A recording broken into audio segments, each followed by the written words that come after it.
এমনি আমির হোসেন আপনি লিখেছেন, নামাজের বাইরের সময় আমার গ্যাসের একদম সমস্যা হয় না, কিন্তু অজু করার সাথে সাথে আমাকে এই সমস্যার সম্মুখীন হতে হয়, অনেক কষ্ট করে অজু ধরে রাখতে হয়, কি করতে পারি একটু দয়া করে বলবেন। স্বামীর জৈবিক চাহিদা পূরণ করতে স্ত্রী অক্ষম হলে স্ত্রীর করণীয় কি? বর্ষামণি আপনি লিখেছেন, আমার 3টা মেয়ে সন্তান, ছেলে সন্তান, লাভের কোনো আমল আছে কিনা? যে জামা কাপড় পরে সহবাস করা হয় সেই জামা কাপড় কি নাপাক হয়ে যাবে, অর্থাৎ যেটা পরে সেটা পরে নামাজ পড়া যাবে কিনা? স্বামী মোহাম্মদ আপনি লিখেছেন, আমি একটা সিগারেট কোম্পানিতে চাকরি করি, চাকরিটা কি আমার জন্য হালাল হবে? যারা আয়না বা জিনের মাধ্যমে রোগ নির্ণয় করে তাদের কাছে যাওয়া কি শিরক হবে? 3 তালাক দেওয়ার নিয়ম কি?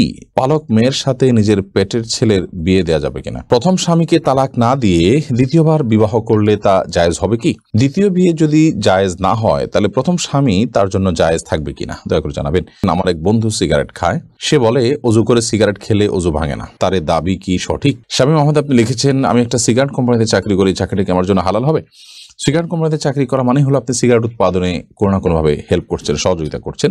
আর আল্লাহ তাআলা বলেছেন, ওয়ালা তাআওয়ানু আলাল ইসমি ওয়াল উদওয়ান, পাপের কাজে, সীমালঙ্ঘনের কাজে তোমরা একে অন্যের সহযোগিতা করো না। বিধায় আপনার জন্য এটি জায়েজ হবে না আপনি সিগারেট কোম্পানিতে চাকরি করবেন, কারণ এটি রীতিমতো সে একটা হারাম প্রোডাকশন তৈরি করছে, সেখানে সহযোগিতা করা শামিল। রাকিবুল ইসলাম আপনি লিখেছেন, যারা আয়না বা জিনের মাধ্যমে রোগ নির্ণয় করে তাদের কাছে যাওয়া কি শিরক হবে? খুব জটিল একটা জায়গা আসলে। জিনের আশ্রয় নেওয়াকে অনেক উলামা কেরাম নাজায়েজ বলেছেন, এবং সেটাতে আয়না ইত্যাদি ব্যবহার করা, এগুলো করে করে দেখা, এটাকে অনেক উলামা কেরাম নাজায়েজ বলেছেন। মূলত বিভিন্ন আলামত থেকে আপনার ব্ল্যাক ম্যাজিক বা জিনের উপদ্রব এটি চিহ্নিত করে এরপর কোরআন কারীমের আয়াত, দোয়া ইত্যাদির মাধ্যমে, আজকার ইত্যাদির মাধ্যমে শেফা বা আরোগ্য লাভের বা ট্রিটমেন্টের আপনি উদ্যোগ গ্রহণ করবেন, সেটি হলো মূলত শরিয়া সম্মত পদ্ধতি।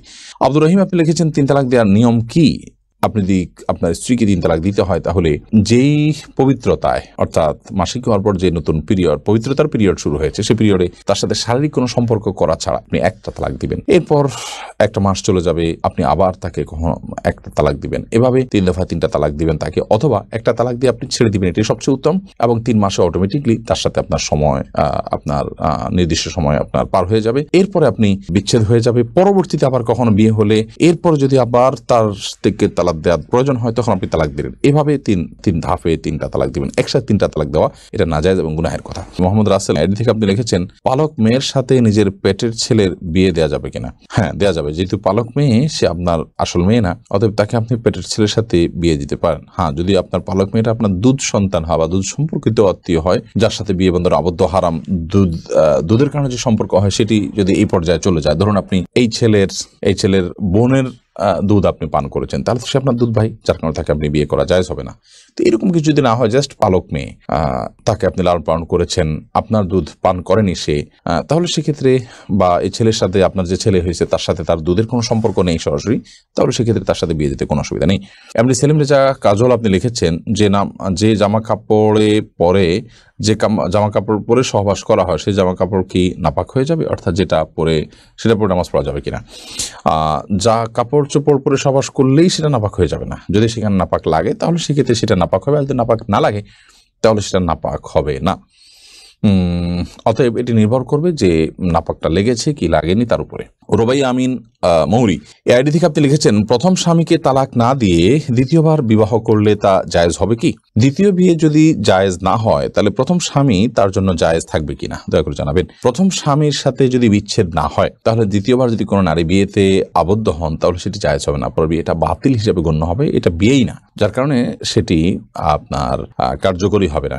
আর দ্বিতীয় বিয়ে জায়েজ না থাকার কারণে আপনার প্রথম স্বামীর স্ত্রী হিসাবে তিনি বলবৎ আছেন এবং সেটাই থাকবেন, এবং সেখানে বিয়ে শাদীর কোনো কিছুর প্রয়োজন নাই, কারণ পর বিয়েটা তো হয় নাই, ওটা হওয়া না হওয়া সমান। বিধায় প্রথম বিয়েটাই বলবৎ আছে এবং সেটার আলোকে তারা স্বামী স্ত্রী হিসাবে জিনাতিপাত করবেন এবং তারা একসাথে বসবাস করবেন।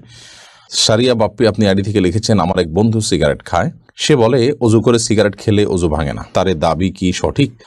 দেখুন, অজু করে সিগারেট পান করলে, ধূমপান করলে অজু ভাঙে না, এটা তো মোটা দাগে ঠিক আছে যে অজু করেছেন আপনি, অজু করার পর ধূমপান করেছেন, তাহলে সেক্ষেত্রে আপনার অজু ভাঙবে না। কিন্তু আপনার মনে রাখা উচিত যে আপনি যদি ধূমপান করেন তাহলে সেক্ষেত্রে অজু ভাঙার চেয়ে বড় কিছু আপনার ভেঙে যাবে। অজু ভাঙাটা তো গুনাহের ব্যাপার না, অজু ভাঙাতে কোনো গুনাহ হয় না, অজু ভাঙা তো একটা স্বাভাবিক প্রক্রিয়া, কারোর পেশাব মলমূত্র ত্যাগের কারণে তিনি অজু ভঙ্গ হয়ে গেছে, এর কারণে কোনো গুনাহ হবে না, তিনি আবার অজু করে ফেলবেন। কিন্তু আপনি যখন ধূমপান করবেন তখন আপনার তাকওয়া ভেঙে যাবে, আপনার গুনাহ হবে, যার কারণে সেটার কারণে আপনার শাস্তির মুখোমুখি হবে। ওযু ভাঙার কারণে তো শাস্তির মুখোমুখি হতে হবে না। বিধায় ধূমপান করলে ওযু ভাঙবে না, এটা ঠিক, কিন্তু তার চেয়ে বড় কিছু ভেঙে যাবে, অর্থাৎ আপনার নেক আমল ভেঙে যাবে। বিধায় একজন ইমানদার সেটিকে ঠুনকোভাবে দেখার কোনো কারণ নেই। ওযু ভাঙবে না বলে এটাকে ঠুনকোভাবে না দেখে বরং এটার আরো যে ভয়াবহ দিক আছে সেটা আমাদের খেয়াল রাখা উচিত। তবে হ্যাঁ, এটা ঠিক যে ধূমপান করার পর মুখে যে দুর্গন্ধ হয়, আপনি সালাত আদায় করার জন্য সেই দুর্গন্ধ দূর করে তারপরে আপনি মসজিদে যাবেন এবং সালাত আদায় করবেন, যাতে করে ফেরেশতাদের কষ্টের কারণ না হয়, সেটি খেয়াল করতে হবে। শান্তা আক্তার আপনি লিখেছেন, আমার স্বামী অন্যায়ভাবে তার মায়ের কথায় আমাকে এক তালাক দেয়। এখন সে ভুল বুঝতে পেরে আবার ফিরতে চায়, কিন্তু তার মায়ের অন্যায় জেদ এখনো বিরাজমান, আমায় মানবে না। এখন করণীয় কি? মা যদি অন্যায়ভাবে তাকে তালাক দিতে বলে এবং মায়ের কথা প্ররোচিত তিনি এটি করে থাকেন, তাহলে একটা তালাক দিয়েছেন যেহেতু তিনি আবারও তার সাথে ঘর করার সুযোগ আছে। যদি 3 মাস পার হয়ে থাকে তাহলে এখন আগদ পরে নতুন বিয়ের মাধ্যমে আপনারা একসাথে থাকতে হবে। যদি 3 মাস না পার হয়ে থাকে তাহলে এখনই আপনারা শুধুমাত্র মৌখিক প্রত্যাহারের মাধ্যমে একে অন্যের সাথে থাকতে পারবেন। আপনার শাশুড়ি তিনি যদি অন্যায়ভাবে আপনার উপর অসন্তুষ্ট হন, ধরুন তার যৌতুকের ডিমান্ড আছে বা অন্য এমন ডিমান্ড আছে যেটি আসলে শরিয়া গ্রাহ্য নয়, তাহলে সেটি না পূরণ হওয়ার কারণে তিনি আপনার উপর অসন্তুষ্ট যদি হয়, তাহলে সেক্ষেত্রে আপনার স্বামী আপনার সাথে ঘর করতে পারেন এবং সংসার করতে পারেন, কোনো অসুবিধা নেই। এরপরে সাবিহা জাহান লিখেছেন, স্বামীর জৈবিক চাহিদা পূরণ করতে স্ত্রী অক্ষম হলে স্ত্রীর করণীয় কি?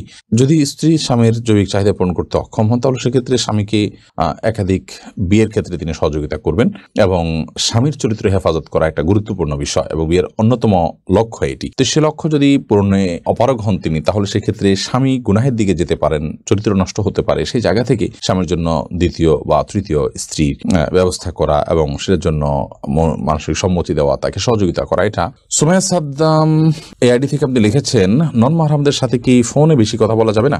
প্রয়োজনীয় কথা আপনি বলতে পারেন, সেক্ষেত্রে আপনি কথার মধ্যে কোমলতা সৃষ্টি করবেন না, কারণ আপনি কণ্ঠের মধ্যে যখন কোমলতা সৃষ্টি করবেন, আপনি যখন নরম সুরে কথা বলবেন, তখন সেক্ষেত্রে আল্লাহ তাআলা কোরআনে কারীমে যেটি বলেছেন যে ফায়াতমাউল্লাযী ফি কলবিহি মারাদ, যাদের অন্তরে রোগ আছে তারা আপনার এর কারণে তাদের অন্তরের মধ্যে বাজে চিন্তা আসবে এবং লোভ তৈরি হবে, গুনাহ হবে, জল্পনা কল্পনা হবে। সেজন্য আল্লাহ বলেছেন ফালা তাখদা'না বিল কওল, তোমরা কথা বললে পরনারীর সাথে পরপুরুষের সাথে যখন তোমাদের কথা বলতে হবে, ফালা তাখদা'না বিল কওল, তোমরা কথাকে কোমল করবে না। বিধায় আপনি কোমল করবেন না, এছাড়া কথা আপনি বলতে পারেন, কিন্তু প্রয়োজন ছাড়া বেহুদা কথাও বলতে পারবেন না। যেমন আপনি লম্বা চড়া আলাপ করলেন অপ্রয়োজনীয় কথা, সেগুলো আস্তে আস্তে আপনাকে মন্দ দিকে নিয়ে যেতে পারে বা তার মনের মধ্যে কোনো গুনাহের ভাব উদ্রেক করতে পারে। বর্ষামণি আপনি লিখেছেন, আমার 3টা মেয়ে সন্তান, ছেলে সন্তান লাভের কোনো আমল আছে কিনা? আপনি রব্বি হাবলি মিনাস সলিহিন এই দোয়া পড়তে পারেন, রব্বি লা তাযারনি ফারদা ওয়া আনতা খায়রুল ওয়ারিসিন এই দোয়া পড়তে পারেন। এই সমস্ত দোয়ার মাধ্যমে আল্লাহ তাআলা আপনাকে নিঃসন্তান লাভ করার সুযোগ দিবেন ইনশাআল্লাহ বিইذنিল্লাহ।